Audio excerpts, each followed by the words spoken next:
you mentioned that the negative stigma is starting to kind of distinguish a little bit. I'm sure over all these years, you've heard it all. What are some of the most common myths or common sayings that people say to you that are definitely not true? And how do you convince them otherwise or show them otherwise? That's a great question. Well, again, I think the number one misconception is that these pyramids, these get-rich-quick schemes are just that they're schemes.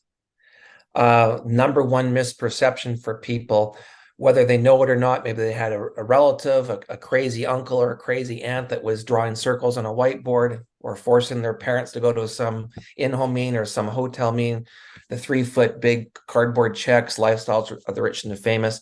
The misperception is that it's a pyramid, it's illegal, and the person at the top is the only person that makes all the money. That's the number one myth. And so for me, I would just say to those people, look, at the government is a pyramid.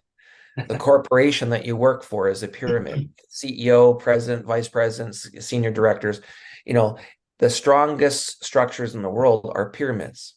What I'm here to say to you is that based on a legal business model, the distribution model, the allocation of dollars, that's an ongoing, whether it's a 7-level uni-level or a binary compensation plan or a stair-step break or a matrix, it doesn't matter. The compensation plan is irrelevant. What's relevant is that everyone starts with the same opportunity.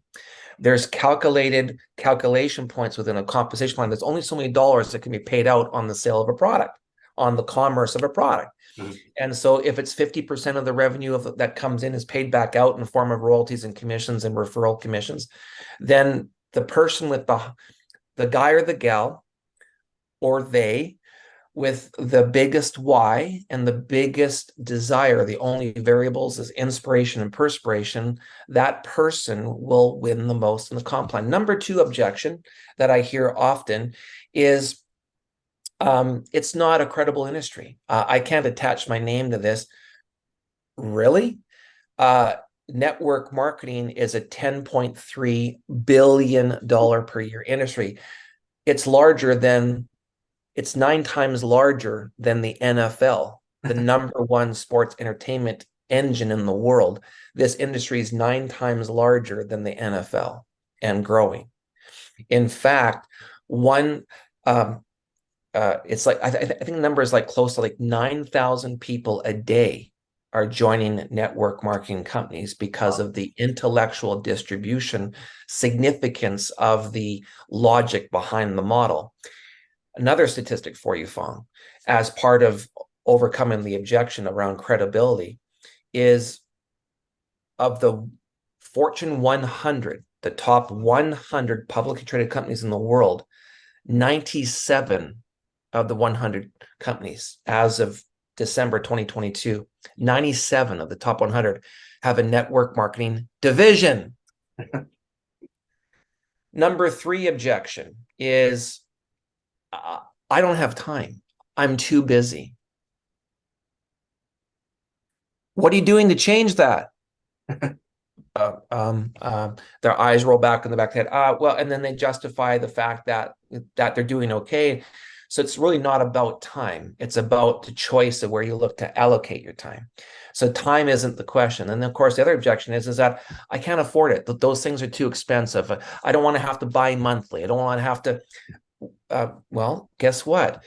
This is transfer by concept. You can now buy from your own store. This is about you basically now becoming the CEO of your own business, where you actually can earn money by purchasing products you're already trying to buy that are better quality, that are more higher, more efficacious, that are shipped right to your door, that have a 60-day money-back guarantee. Amazon doesn't offer shipping and taxes refund. Costco doesn't offer these refunds, but my industry does. So again, Fong, not to be confrontational, but it's very interesting that over the 34-year history, I've seen the evolution. There is no real stigma left.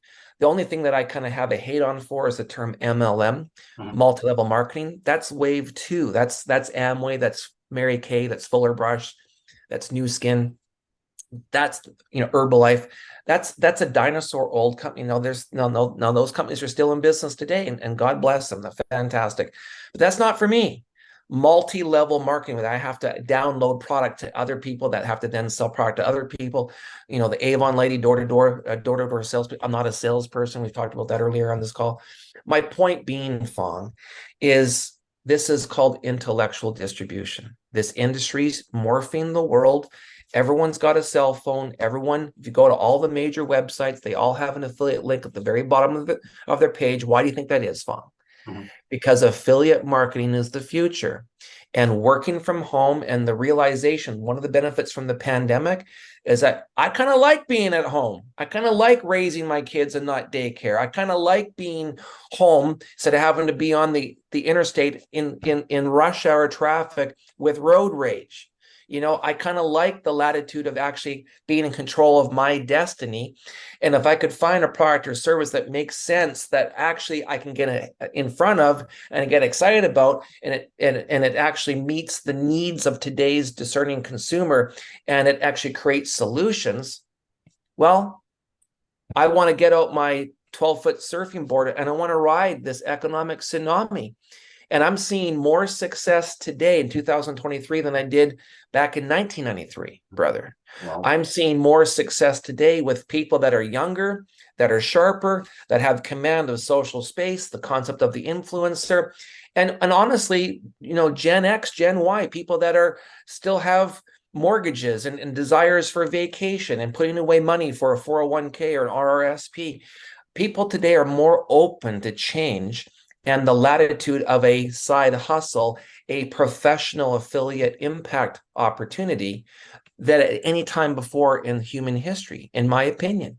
So that's a pretty big, bold statement, Fong, but I couldn't be more excited about being one of the success examples. And there's thousands and thousands of Ted Wilsons who've made 10, 12, $15 million of this industry, full-time career income, because I figured out early that I didn't want to trade time for money.